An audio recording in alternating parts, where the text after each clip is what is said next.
भगवान गणेश का जन्म एक अद्भुत और दिव्य रहस्य है। गणपति केवल विघ्नहर्ता ही नहीं, बल्कि सिद्धि और बुद्धि के देवता भी हैं। आज हम जानेंगे कि माता पार्वती ने अपने पुत्र गणेश को कैसे जन्म दिया और क्यों भगवान शिव ने उनका सिर काटकर हाथी का मस्तक स्थापित किया। एक समय कैलाश पर्वत पर माता पार्वती स्नान की तैयारी कर रही थीं। उन्होंने चाहा कि कोई ऐसा पुत्र हो जो उनकी रक्षा करे और बाहर किसी को अंदर आने न दे। इस इच्छा से उन्होंने अपने शरीर के उबटन यानी चंदन और हल्दी के लेप से एक बालक की मूर्ति बनाई। फिर अपनी दिव्य शक्ति से उसमें प्राण फूंक दिए।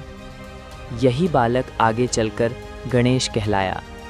माता पार्वती ने उस सुंदर बालक से कहा, बेटा, जब तक मैं स्नान कर रही हूँ तुम द्वार पर पहरा देना, किसी को भी अंदर मत आने देना।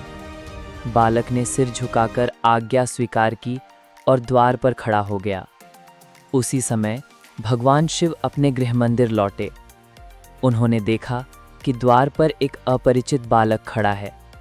शिवजी अंदर जाना चाहते थे, परंतु उस बालक ने हाथ जोड़कर कहा कि क्षमा कीजिए, मेरी माँ स्नान कर रही हैं, आपको अंदर जाने की अनुमति नहीं है।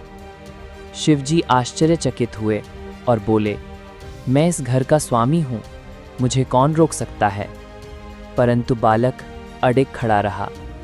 भगवान शिव ने अपने गणों को भेजा कि इस बालक को हटाया जाए, लेकिन उस छोटे से बालक ने अद्भुत शक्ति दिखाते हुए सभी गणों को परास्त कर दिया।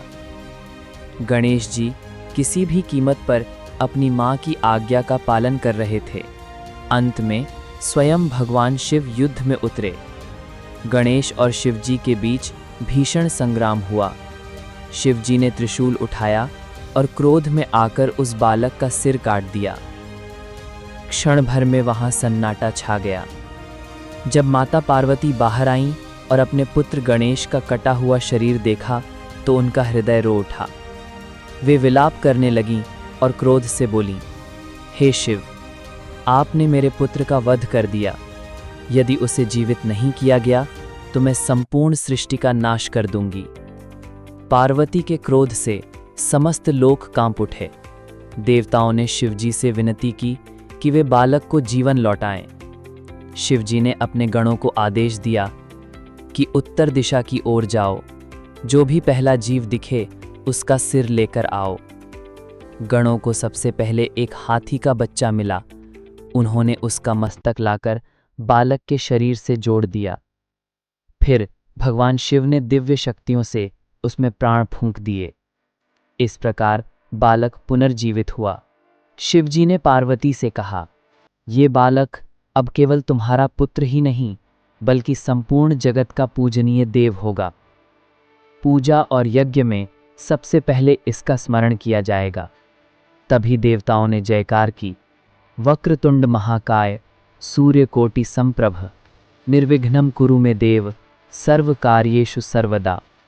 और तभी से गणेश जी को विघ्नहर्ता, प्रथम पूज्य और बुद्धि सिद्धि प्रदाता माना जाने लगा। भगवान गणेश का जन्म केवल एक कथा नहीं, बल्कि एक गहरा संदेश है। ये हमें सिखाता है कि माँ की आज्ञा का पालन सर्वोपरि है और अहंकार चाहे किसी का भी हो, धर्म और कर्तव्य के सामने टिक नहीं सकता। इसलिए प्रत्येक कार्य से पहले गणपति का नाम लिया जाता है। श्री गणेशाय नमः, यही जीवन की सफलता का पहला मंत्र है। अगर आपको भगवान गणेश की ये अद्भुत जन्म कथा पसंद आई हो तो कृपया वीडियो को लाइक करें, अपने दोस्तों और परिवार के साथ शेयर करें और हमारे चैनल को सब्सक्राइब करना ना भूलें, ताकि आपको समय समय पर ऐसी ही और रोचक व प्रेरणादायी कहानियाँ सबसे पहले मिलें। जय श्री गणेश।